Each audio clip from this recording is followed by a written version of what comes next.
Во 36-та епизода на Шорткат ќе гледате. Објавени се победниците на видеоконкурсот Светло камера климатска акција во организација на Фондацијата Метаморфозис. Денот на Европа беше одбележан и во Скопје со величествен концерт на Дуке Бојаджиев. Дали едниот Илон Маск е математичар од Скопје? Здраво на сите. Ова е Шорткат, нашите вести за млади за оваа недела. Останете со нас.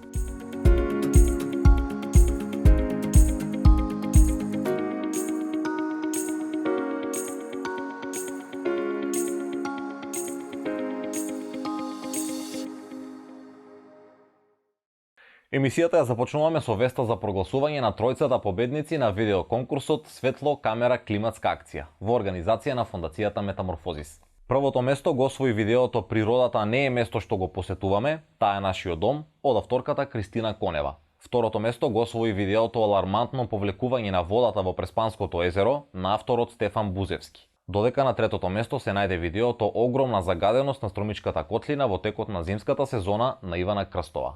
Добитниците добија ваучери за IT опрема во вредност од 15.000, 6.000 и 3.000 денари. Надпреварот се спроведе во рамки на проектот Кредибилни вести за оспособена младина, финансиран од британската амбасада во Скопје, а се пријавија вкупно 14 надпреварувачи.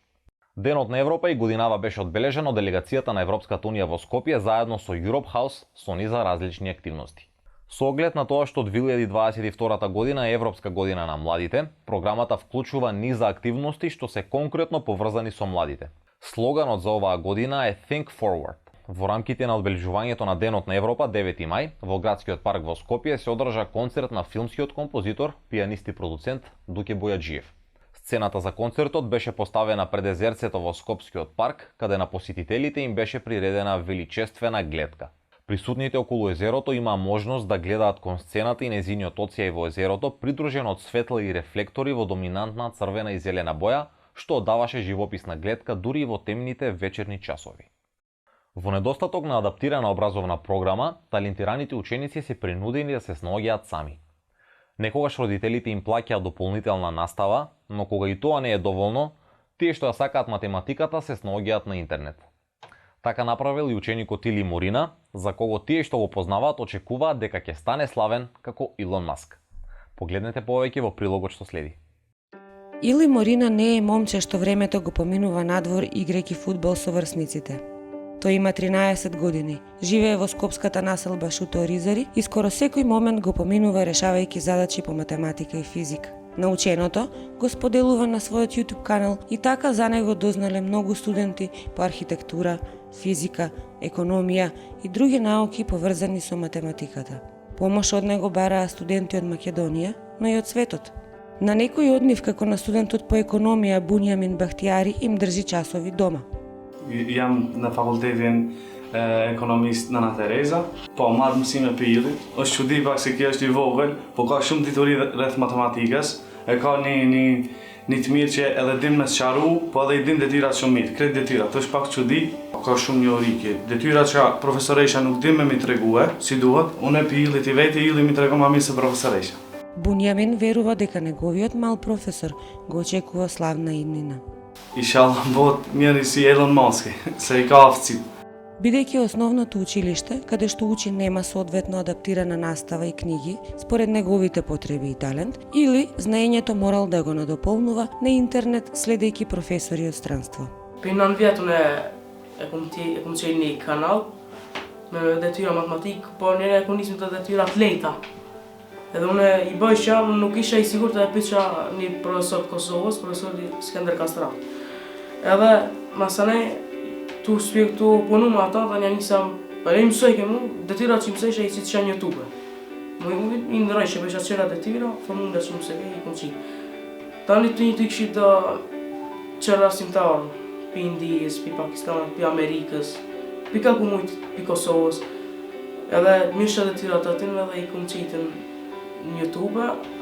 Më thonë, qështu i kom su, tani jam njësë me punu me profesorin Musa Zuka, ka ushtru edhe ku marrë pjesë nga ora 3. Идниот Илон Маск, како што го нарекува неговиот студент, досега освоил неколку први места на општински, државни и регионални надпревари. Но тој се гордее и со успехот на студентите кои ги подучува. Ku kam nevojë, kam kontaktoj me mu. Ka 2 herë një javë, 3 herë. Ka deri në 4 herë javë. Kam më shkruar ku më shtru 2 vete edhe për me ka përci provimin matematik. Edhe ata e kanë kalu. Edhe në Afrikë ka pik, kompozën që më kanë pik, për do limite. Сега Или се надева дека ќе му биде овозможено своето образование да го продолжи во математичката гимназија, наместо уште една година да тапка во место, учејќи ги материјалите од основна, кои веќе ги знае. Продолжуваме со образованието, бидејќи имаме добри вести. Министерството за образование и наука ќе ги дигитализира учебниците од прво, второ, четврто и пето оделение. Министерството ќе ги откупи авторските права на сите учебници од овие оделенија, за да го постави нивниот електронски формат во дигиталната библиотека e-учебници за учениците да може да ги преземат на нивните паметни телефони, таблети или компјутери. МОН преку конкурс понуди да ги откупи сите авторски права за овие паралелки или вкупно 41 учебник. Вредноста на надоместокот за пренос на авторски права и материјали е во нето вредност од 254.800 до 284.830 денари или од 4.100 до 4.600 евра за учебник. Земјава и натаму има проблем со селекцијата на отпадот, а стапката на селекција минатата година се зголеми незначително. Во 2021 година 82,7% од собраниот отпад бил неселектиран. Податоците на Државниот завод за статистика покажуваат дека 522.914 тони од собраното ѓубре како мешан комунален отпад завршило на депониите. Иако има постепено зголемување на селекцијата на отпадот, сепак тоа е далеку од посакуваните резултати. Инаку од 3 до 5.000 луѓе се борат за својата екзистенција во земјава преку неформална селекција на отпадот. Факултетот за електротехника и информацијски технологии го одржа првото издание на Tech at Fate, настан кој има за цел да ги доближи и најновите технологии до студентите. На настанот се зборуваше за нешто што е од голем интерес за младите – криптовалутите и блокчейн технологијата, како и нивната употреба во општеството. Нашата визија која го осмислувавме се ова со Комисијата за информацијско општество ни беше присутните слушателите на овој настан од почеток, значи од самата, како што беше предавањето од теорија на броеви, значи од нула до финално на крај како владите и економиите го прифаќаат овој систем. Целта е да се добие една целосна холистичка слика на блокчейн технологиите и нивната примена. Сега идејата почна се од тоа што сакавме да направиме некаква работилница за каде студентите ќе се стекнат со повеќе практични знаења, зашто реално денеска фали тоа доста на факултетите, по-теоретски се поминуваат работите.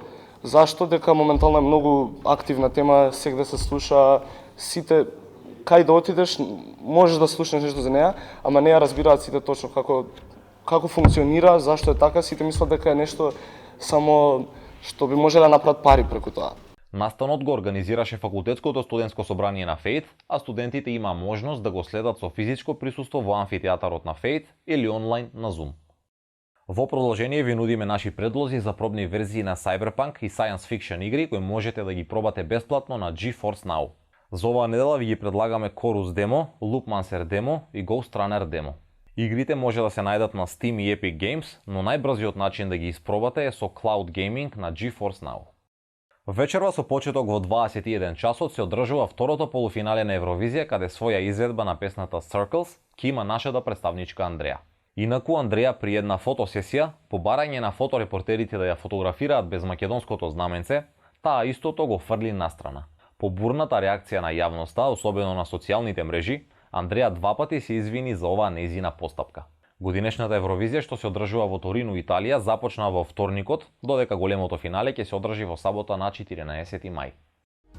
Со оваа вест го завршуваме шорткат за оваа недела. Пишете ни во коментари која е вашата омилена песна за оваа година на Евровизија.